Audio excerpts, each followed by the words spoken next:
નમસ્કાર. આજે નવા વિડીયોની અંદર ધોરણ 9 વાર્ષિક પરીક્ષા 2025 અને એનું એસાઇનમેન્ટનું આપણે સોલ્યુશન કરી રહ્યા છીએ, જેની અંદર વિભાગ બી અને એમાં પ્રકરણ નંબર 11 ના દાખલાઓનો અભ્યાસ કરીશું. દાખલા નંબર 9, 10, 11 અને 12 આ ચાર દાખલાઓનો આપણે ખૂબ જ સારી રીતે અભ્યાસ કરીશું. દાખલા નંબર 9 છે 14 સેમી ત્રિજ્યાવાળા ગોલકની સપાટીનું ક્ષેત્રફળ શોધો. તો સૌથી પહેલા રકમમાં આપ્યું છે શું?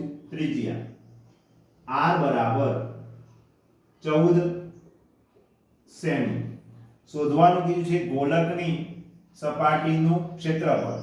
તો જેનું સૂત્ર આપણે લખીએ કે 4 પાઈ r સ્ક્વેર. આ આપણને શોધવાનું કીધું છે. એટલે આપણને ખબર પડે કે ભાઈ આપ્યું છે, આ શોધવાનું કીધું છે. તો શોધવાની શરૂઆત કરીએ. ગોલકની વક્ર સપાટીનું ક્ષેત્રફળ 4 પાઈ r સ્ક્વેર. 4 પાઈની કિંમત 22/7, ત્રિજ્યા આપી છે 14/1, 14/1. છેદ ઉડાડીશું. 7 2 14. બચ્યા છે એને બધાનો ગુણાકાર, તો 22 2 44, 44 ગુણ્યા 4 એટલે કે 176 ગુણ્યા 14, જેનો ગુણાકાર આપણને મળશે 2464 સેમી સ્ક્વેર. દાખલા નંબર 9 આટલો એનો જવાબ, સિમ્પલ. પછી દાખલા નંબર 10 છે 7 સેમી વ્યાસવાળા અર્ધગોલકની કુલ સપાટીનું ક્ષેત્રફળ શોધો. તો આપ્યું છે શું એ આપણે ફરીથી લખી દઈએ કે ભાઈ વ્યાસ, જેને d વડે દર્શાવાય, જે આપ્યું છે 7 સેમી.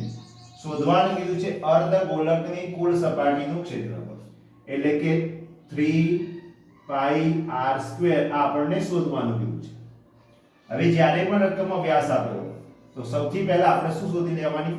ત્રિજ્યા શોધી લેવાની. એટલે કે ત્રિજ્યા બરાબર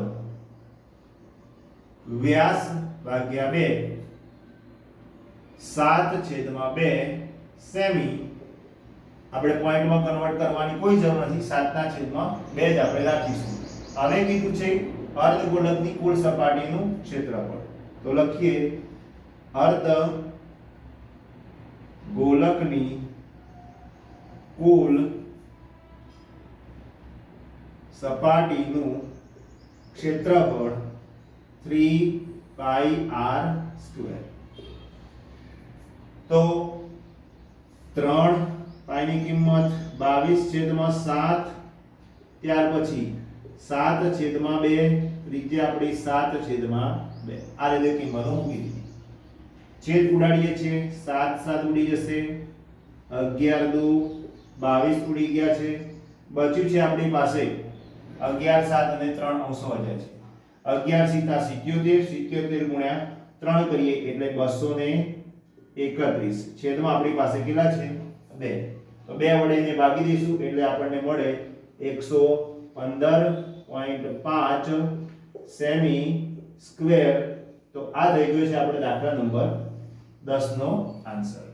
તો દાખલા નંબર 9 અને 10 આ રીતે આપણે ગણી શકીએ છીએ. દાખલા નંબર 11. એક ગોલકની ત્રિજ્યા 3.5 સેમી છે. તેને સોનાનો ઢોળ ચડાવવાનો ખર્ચ પ્રતિ સેમી સ્ક્વેર 150 રૂપિયા લેખે શોધો. ફરીવાર આપણે જે આગળના બે દાખલા કર્યું એ જ પ્રમાણે સૌથી પહેલા આપ્યું છે શું આપણને? તો કે ભાઈ ત્રિજ્યા આપી છે, તો r બરાબર 3.5 સેમી. શોધવાનું શું કીધું છે કે સોનાનો ઢોળ ચડાવવાનો છે અને પ્રતિ મીટર સેમી સ્ક્વેર 150 રૂપિયા આપે છે. એટલે કે ગોલક છે તો એમાં આ શોધવાનું છે 4 પાઈ r સ્ક્વેર, એટલે કે તેની કુલ સપાટીનું ક્ષેત્રફળ શોધવાનું છે. તો આપણને એ આઈડિયા આવી ગયો કે r આપ્યો છે અને શોધવાનું આ છે. તો સૌથી પહેલા લખીશું ગોલકની વક્ર સપાટીનું ક્ષેત્રફળ 4 પાઈ r સ્ક્વેર 4 22/7 r આપણને આપે છે 3.5 તો આપણે દશાંશ સ્થળ દૂર કરી લખીશું 35/10 35/10 છેદ ઉડાડીશું 7 × 5 35 હવે અહીંયા ભાગ પાડી દઈશું 5 દુ 10 5 દુ 10 એટલે 2 અને 2 4 થશે તો આ 4 અને આ 4 ઉડી ગયા 5 5 ઉડી ગયા ત્યાર પછી ફરીથી અહીંયા 7 5 35 તો આ 5 5 ઉડી ગયા એટલે 7 અને 22 નો ગુણાકાર 154 સેમી સ્ક્વેર આ મળ્યું આપણને ક્ષેત્રફળ હવે કીધું છે પ્રતિ સેમી સ્ક્વેર 150 રૂપિયા લેખે ખર્ચ શોધવાનો છે તો લખીશું 1 સેમી સ્ક્વેર બરાબર 150 રૂપિયા માટે 154 સેમી સ્ક્વેર બરાબર કેટલા તો 154 ગુણ્યા 150 જે ગુણાકાર આપણે કરીએ તો 23,100 રૂપિયા એ આપણો શું થશે જવાબ મળશે તો આ થઈ ગયો આપણો દાખલા નંબર 11 કે જે સોનાનો ઢોળ ચડાવવાનો ખર્ચ શોધવાનો છે એ મળશે આપણને 23,100 રૂપિયા ત્યાર પછી દાખલા નંબર 12 છે જેની ત્રાસી ઊંચાઈ 10 સેમી અને ત્રિજ્યા 7 સેમી હોય તેવા લંબવૃત્તીય શંકુની વક્ર સપાટીનું ક્ષેત્રફળ શોધો તો ત્રાસી ઊંચાઈ એટલે કે આપણને L આપ્યો છે 10